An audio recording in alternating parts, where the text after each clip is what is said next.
Okay, let's talk about weight loss medications. Let's talk about how semaglutide and tirzepatide help us lose weight. So that can go really deep. And I think that actually highlights the uniqueness and the effectiveness of these medications, because I want these classes to be looking like a key going into a lock. Okay, because that's what they do. They're looking for a receptor that is unique to the medication. Why it's such a long conversation is because there's numerous receptors in the body, numerous locks in the body that this key can touch. And wherever that is, it has an effect. So if we were to try to narrow down just to weight loss, then two key areas that we're talking about is the gut and the brain. So we see that there are a lot of these receptors in the brain, specifically in the area of the brain we call the mesolimbic system. Fancy way of saying the area of the brain that makes you desire something. When you're hungry or when you're tired or when you're angry, it makes you want something. So these areas, when this medication is interacting with its receptor or its lock, it's helping to control this. So that desire for food, that desire for this in these situations is blunted. And then there's also this notable change in the gut, where in the stomach, that it actually slows how fast food moves from the stomach into the intestine, thereby allowing that kind of response, that message to go back to the brain to say, I'm still full, I don't need to eat. So those are two, that's not the only areas, but that's the two big areas, and there's a lot more that can be talked about. Yeah. So a lot of people who are on GLP-1 or GIP medications, they feel fuller for much longer. So they eat less frequently typically, or less amount of food because it takes their body a lot longer to process it. In addition to reduced appetite, they also have reduced cravings. So like Ed was mentioning, there's receptors in the brain which helps them to not have those sugar cravings that they may have. And it can help them with, avoiding overeating and doing things like that. So there's a lot of really good benefits from the GLP-1 medications that helps the patient to lose weight. Yeah, and I think it's important for the fitness and wellness professional to also realize, and maybe Ed, you can talk about this, is that our body naturally produces these hormones, right? These lock and key, but they only last for a short amount of time. Yes. But the medications, as we know before, they're actually chemically designed to last longer, right? 100%. So that can also help promote weight loss, because the medications can last sometimes up to a week, right? Yes. So can you talk a little bit more about that? And so that's a huge component to it. And so, not to go into another disease, but that's kind of important, is when you hear something in terms of the term resistance in the body, resistance means that over time, due to a reason of some kind, the body's ability to see that key and that lock interaction is blunted.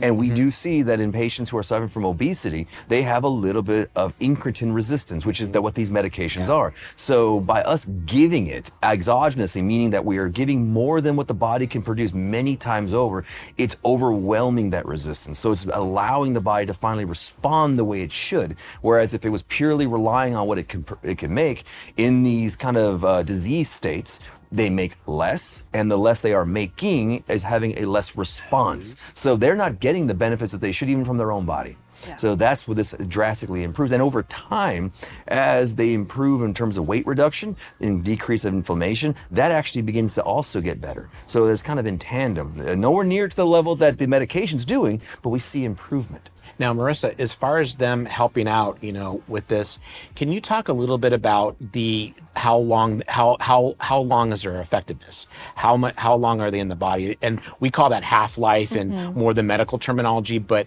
how long are their actions compared to our naturally occurring hormones? Yeah, so our naturally occurring GLP-1 lasts for about 2 minutes in the body, so a very, very short period of time to send those signals to your brain telling you how full you're feeling. So GLP-1s, they last for about 5 to 7 days, depending if it's semaglutide or tirzepatide. So it really prolongs that period of that feeling of fullness, and that's why they're dosed once a week. Okay, so on that though, so we're knowing that our naturally occurring GLP-1s last a very short lifespan, and then we have these longer things. Well, what can we expect as far as weight loss? What's the research telling us? So I'll have you start with that. So it depends on which medication.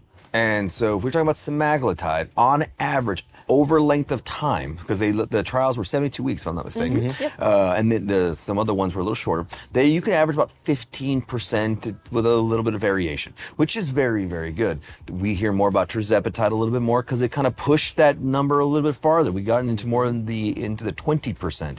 And then an upcoming one, which we haven't seen yet, it's called retatrutide. That one is hitting 25%. And now we're talking about bariatric surgery numbers.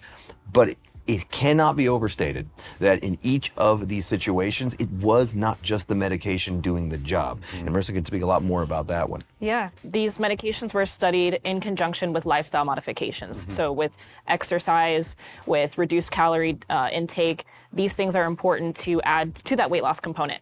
You're not going to get the 15 or the 20% with just the medication alone. You really have to rely on that lifestyle modification. So that's where the wellness and fitness professional can really play a big role in implementing that fitness, that exercise component. Yeah, and I think it's important, if we give the fitness and wellness professional some context, is that, some experts look at a loss of weight, 5% is clinically meaningful. Right.